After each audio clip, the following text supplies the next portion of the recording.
Are these the ugliest sneakers Balenciaga have ever released? In March 2022, Balenciaga dropped the Defender sneaker. It was modelled in a campaign by Justin Bieber and it was quickly all over social media. However, maybe not for the right reasons. This shoe is extremely polarising. It's definitely created for the daring sneaker lover and a lot of people don't actually like it. Onto the materials of the shoe. The upper is made from nylon and mesh and it looks very similar to an Asics sneaker. The sole is absolutely huge and this is made from real tyre treads, so like real car and bike tyres. This will give you at least 2 inches extra height. Like lots of Balenciaga's pieces at the moment, these shoes have a deliberately worn out effect. There's a lot of fading to them and generally they just look dirty. Demna spoke about creating deliberately worn items with Vogue. He described that luxury can be anything and that making something dirty is much more difficult than making it neat, and that there's a whole department now that spends ages making things dirty. He says it's the opposite of what luxury is supposed to be,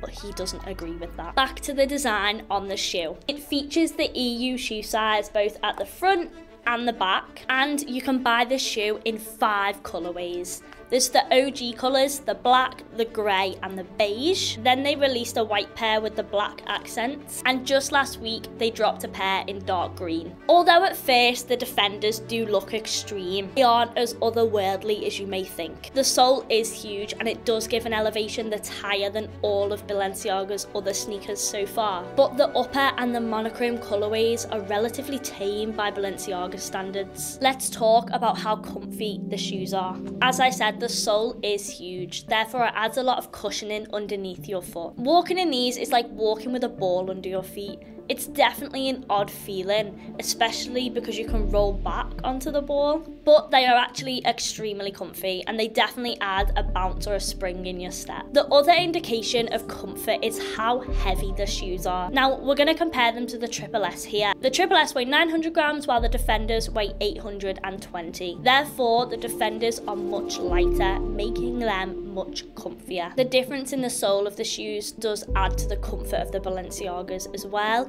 Therefore, if you don't mind wearing a heavy shoe and you want to pick between the two, we would say to pick the Defender for comfort. So, what size should you go for in the Defenders? Unlike many Balenciaga sneakers, these are true to size. You can pick your normal shoe size and you don't have to worry about adjusting that for this pair of shoes. As always, we would say to try them on if you can do so. Now onto the prices. These shoes range from £890 to £925. This depends on the colour that you go for. The OG plain colours are the cheaper of the lot. They're available to buy directly from Balenciaga and many other luxury retailers as well. This is because it seems like Balenciaga Defenders have not caught on as a popular trend. This does make me question, is it the end of Balenciaga's reign as the head of the luxury sneaker game? We actually made a video about how they managed to hold that position for almost a decade. I'll link that up here for you if you want to take a look. Another thing that may support this is Balenciaga sneakers are usually seen on so many celebrities, but the Defenders just haven't really had their moment. Even Kanye West hasn't been seen wearing them out and about. I do personally believe that the newest Balenciaga Triple XL sneakers